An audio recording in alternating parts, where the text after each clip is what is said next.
जी हमारे साथ बने हुए स्मिता। बिल्कुल, और हमारे साथ दो लोग और बने हुए हैं। अमर के पास चलते हैं। अमर, मौसम सुहाना हो गया है, छतरी लगाकर आप इस वक्त जो है वो बारिश का मजा ले रहे हैं।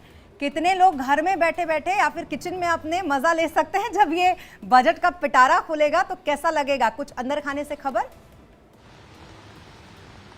बिल्कुल बिल्कुल है अंदर खाने से खबर। ये कहा यह जा रहा है कि इस बार अंतरिम बजट है और चुनाव सामने सर पे हो तो आप समझ सकते हैं, क्योंकि जो लोग होते हैं लोगों को लुभाने के लिए, लोगों को सुविधा देने के लिए सरकार ये कोशिश करती है। मोटा मोटी जो है 5 चीजें बिल्कुल साफ है। सरकार ये कोशिश कर रही है कि लोगों को सुविधा दिया जाए, खास करके टैक्स की जो बात कही आप लोगों ने कहा, वो टैक्स पर महिलाओं के लिए एक छूट दिया जा सकता है। सरकार की यह कोशिश होगी क्योंकि 2024 के लोकसभा चुनाव है। उसके बाद ज्यादा से ज्यादा जो है बजट में महिलाओं की भागीदारी की बात कही जा रही है, चाहे उद्यमी महिला हो, चाहे रोजगार करने वाली महिला हो, चाहे घर से बाहर निकल करके काम करनी महिला हो। इसके लेकर के सरकार सजग है और सरकार ये मैसेज देने की कोशिश करेगी क्योंकि चुनाव में जाना है। उसके बाद युवाओं को रोजगार देने की बात जो कही जा रही है कि सरकार ये कोशिश करेगी कि लोगों को युवाओं को रोजगार दिया जाए, खास करके किसान। लगातार सरकार ये कहती है, प्रधानमंत्री भी कहते हैं कि लोग किसान जब मजबूत होगा तभी हमारा जो जीडीपी और तभी हम लोग जो है मजबूत होंगे। तो किसानों को भी सहूलियत देने की बात कही जा रही है इस बजट में। उसके बाद आप अगर रोजमर्रा की जिंदगी की अगर बात आप करें तो इसमें खाने पीने के सामान सस्ती की जा सकती है और सरकार ये कोशिश करेगी कि लोगों को सस्ते दामों में अन्न मिले। और कहा यह जा रहा है कि जो जिस तरह से सरकार कह रही है कि 80 करोड़ लोगों को हम भोजन की व्यवस्था करते हैं, अनाज देते हैं, तो उसमें बढ़ोतरी की गई और सरकार हो सकता है कि इस बजट में बढ़ाया दिया जाए। चलिए, तो आप हमारे साथ रहिए। अमर, वैभव भी हमारे साथ बने हैं। वैभव, अभी मैं ब्लूमबर्ग इकोनॉमिक्स की कई रिपोर्ट्स पढ़ रहा था बजट से पहले, तो उसमें इस तरह के संकेत दिए गए कि देखिए ये चुनावी साल है, प्रधानमंत्री अच्छी स्थिति में तो है वित्तीय लिहाज से, लेकिन एक बड़ा प्रेशर है चुनाव के दौरान लोक लुभावन बजट का। क्या जानकारी मिल रही है? इसमें कोई दोहराई नहीं कि जब भी आखिरी कार्यकाल होता है या आखिरी साल होता है किसी सरकार का तो उनके ऊपर प्रेशर जरूर होता है, क्योंकि उन्हें एक बार फिर से सत्ता में आने की कोशिश होती है सरकार की। इसीलिए वो लोक लुभावन योजनाएं जो है वो आम जनता के बीच में लाते हैं और कहीं ना कहीं वो योजनाएं जिनसे आम नागरिक का सीधा भला हो। और यही जो सर्वे रिपोर्ट भी कहती है, क्योंकि देखिए जीएसटी कलेक्शन में भी सरकार का लक्ष्य पूरा हो चुका है। अगर मैं 2023 और 24 की बात करूं तो 8 लाख का जो अनुमानित एक अंदेशा जताया गया था वो। और वैभव, आपको यहाँ पर रोकते हुए ये तस्वीर, और इसी का जिक्र मैं अभी थोड़ी देर पहले कर रही थी। पहले एक सूटकेस हुआ करता था जो आप देखते थे आप, ये परंपरा अब बदल चुकी है। एक छोटी सी लाल फाइल ने उसकी जगह ले ली है। ये छोटी सी लाल फाइल में ही आपका और हमारा, हम सब की उम्मीदें इसमें छिपी हैं। और खास करके घनश्याम, जैसा कि अमर बता रहे थे, तो शायद मुझे ज्यादा फायदा होगा महिला होने के नाते अगर आज टैक्स में थोड़ा एग्जेम्पशंस अगर महिलाओं को देखते हुए होता है तो क्या होगा। ये भी कहा जा रहा है कि बहुत बड़ी घोषणाएं आज उम्मीद ना करें आप, क्योंकि ऐसा होने वाला नहीं है। लेकिन ये फोटो सेशन ये बड़ी औपचारिक और बड़ी अच्छी लगती है, जो भी कहिए, लेकिन हमारे देश का जो प्रोटोकॉल है ना वो बड़ा अच्छा लगता है। आज के दिन का ये एक प्रोटोकॉल है। यहाँ जो बीच में आप देखते हैं ना एफएम, ये चेंज होते रहते हैं, लेकिन ये महिला एफएम फिलहाल तीसरी बार ये आप देखेंगे इनको आज बजट की घोषणा करते हुए। लेकिन इतना जरूर है कि ये तस्वीरें बड़ी अच्छी लगती हैं आज के 6 बार से बजट पेश कर रही है निर्मला सीतारमण और ये 7th टाइम इनका होगा। और कई बड़े ऐसे चेहरे हैं जो लगातार बजट पेश करते रहे और उसमें निर्मला सीतारमण का नाम है। ये हलवा सेरेमनी भी होती है, जरा उसके बारे में बताओ। सबका रिकॉर्ड तोड़ दिया है वैसे, महिलाओं के इन्होंने सबका रिकॉर्ड तोड़ा है, क्योंकि ये सबसे ज्यादा बार बजट पेश करने वाली अब फिनांस मिनिस्टर बन चुकी है और ज्यादा उम्मीदें भी की जा रही है। स्मिता थोड़ा सा इसलिए भी लालची हो रही है, लग रहा है कि फाइनेंस मिनिस्टर महिला है, वो भी महिला है, तो क्या पता महिलाओं के लिए कुछ अलग से हो जाए। मुझे 2019 अच्छी तरीके से याद है जब पीयूष गोयल ने उस समय जो घोषणाएं की थी उसमें जो एग्जम्पशन जो दिए थे, उन्होंने 6.5 लाख पर एग्जम्पशन दिए थे। पिछली बार हालांकि हमने देखा है कि बजट में 7 लाख पर मिल चुका है एग्जम्पशन, तो ज्यादा उम्मीद नहीं करनी चाहिए टैक्स स्लैब को लेकर। लेकिन कुछ कह नहीं सकते क्योंकि ये मोदी गवर्नमेंट है, ये कुछ भी कर सकती है। खास करके जो हम आप नहीं सोच रहे होते वो सोच रहे होते हैं। अक्सर वही होता है, अक्सर वही होता है जी।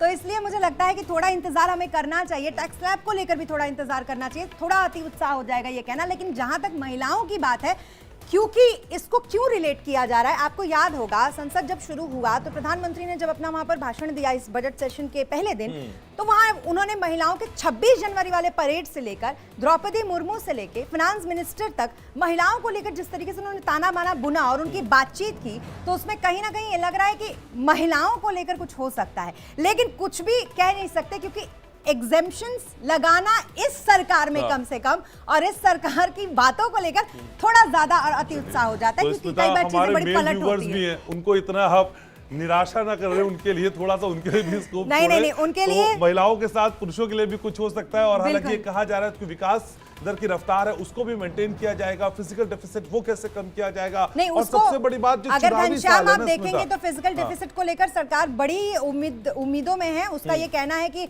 2024 में तो 25 में यानी कि FY25 के लिए तो उसका 5.2%, 5.3% के आसपास का अनुमान है, लेकिन ये कहा जा रहा है कि 26 तक ये घटकर 4.6% भी हो सकता है, जो कि बहुत बड़ी बात है अगर आप देखेंगे इस देश के लिए तो। और खास करके जीडीपी की जो ग्रोथ है वो तो अगर आज वो 330 लाख करोड़ निर्मला सीतारमण कहती हैं तो ये बड़ा ऐतिहासिक होगा, अगर उसके आसपास भी कहती हैं तो ये बातें हम लगातार करते रहेंगे। लेकिन ग्राउंड जीरो पे लोगों के ख्यालात क्या है, उनके रिव्यूज क्या है, ये भी जानने की कोशिश करेंगे। अमर और वैभव लगातार भरी बरसात में हमारे साथ जुड़े हुए हैं। तो वैभव, जो मैं समझने की कोशिश कर रहा था आपसे कि ये चुनावी साल है और इस साल में कई उम्मीदें सभी को हैं, और इस चुनाव के दौरान बजट का ये आना एक बड़ा मास्टर स्ट्रोक भी हो सकता है। बिल्कुल घनश्याम, आपने सही कहा। देखिए, लेकिन ये कहा जाना अभी भी मुश्किल है कि किसी एक क्षेत्र को बहुत बड़ी राहत दी जा सकती है, क्योंकि सरकार कोशिश करती है कि सभी वर्गों को लेकर साथ चले, और इसीलिए अलग अलग क्षेत्रों में, चाहे वो सड़क की बात हो, मेट्रो की बात हो, एविएशन इंडस्ट्री की बात हो, वैभव आपको रोकना पड़ेगा यहाँ पर। ये जो आप देख रहे हैं ये तस्वीरें निर्मला सीतारमण की है, संसद की तरफ जाती हुई निर्मला सीतारमण ये जो है वो माफ कीजिएगा राष्ट्रपति भवन की तरफ ये जाएंगी, और उनका यहाँ पर एक तरीके से बजट उनको दिया जाता है। ये भी एक प्रोटोकॉल का हिस्सा है। आज राष्ट्रपति इस बजट पर अपना मुहर, अपना हस्ताक्षर करेंगी, उसके बाद वो संसद की तरफ इसको लेकर आएंगी। तो जो ये तस्वीरें आप इस वक्त देख रहे हैं भींगी सड़कों के साथ दिल्ली की ये तस्वीरें, राष्ट्रपति भवन की तरफ जाता हुआ ये काफिला जो है ये FM का आप इस वक्त देख रहे हैं। हालांकि पिछले कई दिनों से राजभवन ही मुंह पे चढ़ा हुआ है, तो राजभवन चल रहा है, लोग राजभवन का रुख ज्यादा कर रहे हैं। लेकिन फिलहाल जो फाइनेंस मिनिस्टर है वो राष्ट्रपति भवन की तरफ बढ़ गई हैं, और 11 बजे का समय तय किया गया है जब बजट पेश किया जाएगा, और ये बताया जाएगा कि असल में आज इस अंतरिम बजट के तौर पे देश की जनता को क्या मिलने जा रहा है,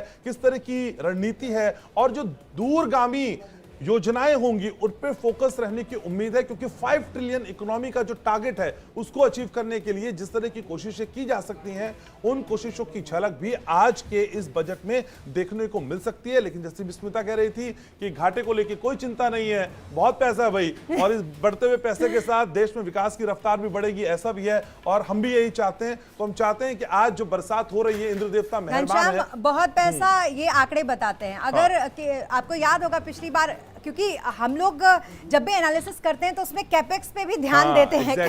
कैपेक्स पे इसलिए ध्यान देना होता है कि सरकार भाई कहां खर्च करने वाली है। पिछली बार 10 लाख करोड़ का कैपेक्स, मतलब ये जब सुना तो लगा कि सरकार के पास वाकई पिटारे में पैसा है। और इस बार आपको मैं बता दूं, बड़ा इंटरेस्टिंग है कि ये बढ़कर 11 से भी ज्यादा होने वाला है, मतलब 11 पॉइंट समथिंग होने वाला है कैपेक्स का जो अनुमान, 11 लाख करोड़ से ज्यादा। तो इसका मतलब ये है कि जो जिस तरीके से हम देखते हैं कि रक्षा क्षेत्रों के लिए सरकार पैसा खर्च कर रही है, रोड और रेलवेज के लिए सरकार पैसा खर्च कर रही है, तो पिटारा यहां पर बड़ा खुल सकता है।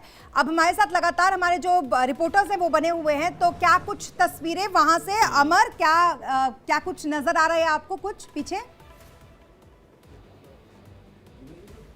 बिल्कुल, देखिए सबसे बड़ी बात है कि जो 11 बजे स्टार्ट हो जाएगा, उसके बाद निर्मला सीतारमण अपने जो कक्ष है वित्त मंत्रालय से वो निकल चुकी हैं, उनके साथ 2 सहयोगी जो वित्त मंत्री हैं, दोनों उप वित्त मंत्री हैं, वो दोनों जो उनके साथ में।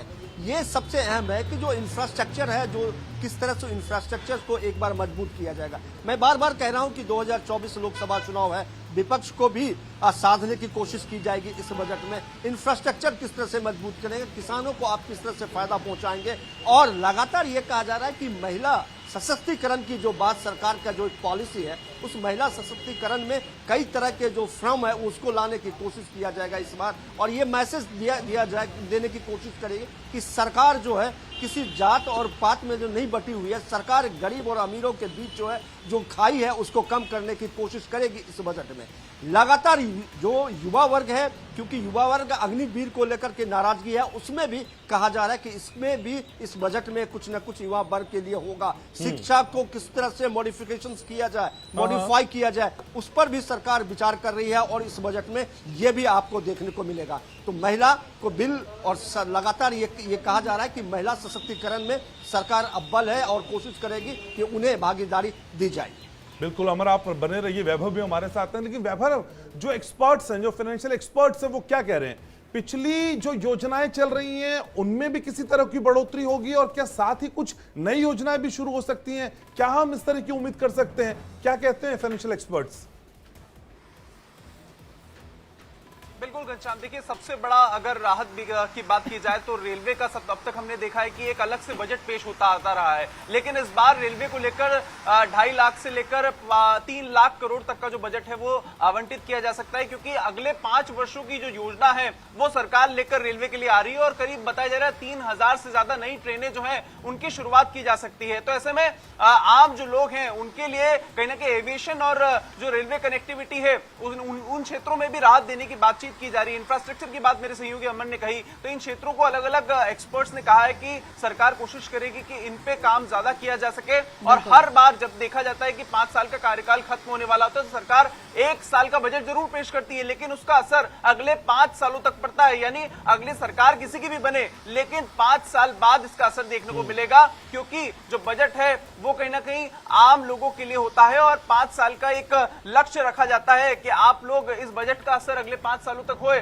क्योंकि जो योजनाएं हैं वो लंबे समय तक लागू रहती है। चाहे प्रधानमंत्री किसान सम्मान निधि योजना की बात की जाए या फिर महिला उद्यमियों को अलग अलग छूट दी जाए, क्योंकि जब लोन दिए जाते हैं महिलाओं को तो कहीं ना कहीं वो इससे प्रेरित होती हैं और आगे वो जब समूह को बढ़ाती है, चाहे सामूहिक लोन दिया जाता है किसी ग्रुप को, तो वो एक साथ मिलकर काम करती है, प्रगति धीरे धीरे होती है। ऐसे में कोशिश की जाती है कि अगले 5 सालों तक ये टारगेट किया जा सके। सरकार ये करती है कि आखिरी कार्यकाल में, आखिरी साल में 5 सालों तक ये काम चलते रहे। वैभव आपको यहाँ पर रोकना होगा क्योंकि तस्वीरें भी इस वक्त आ रही हैं। तो राष्ट्रपति भवन पहुंच चुकी हैं निर्मला सीतारमण। इस वक्त वित्त मंत्री जो हैं वो अपने पूरे काफिले के साथ राष्ट्रपति भवन पहुंच चुकी हैं। जो प्रोटोकॉल हम आपको लगातार बता रहे हैं उस प्रोटोकॉल को फॉलो किया जा रहा है और वित्त मंत्रालय से निकलकर पहुंच चुकी हैं राष्ट्रपति भवन। वहां पर वो द्रौपदी मुर्मू, जिनसे हस्ताक्षर और एक आखिरी कह सकते हैं कि उनसे ये होता है कि देखिए मैडम हम जा रहे हैं बजट पेश करने के लिए, और ये एक प्रोटोकॉल है इसका।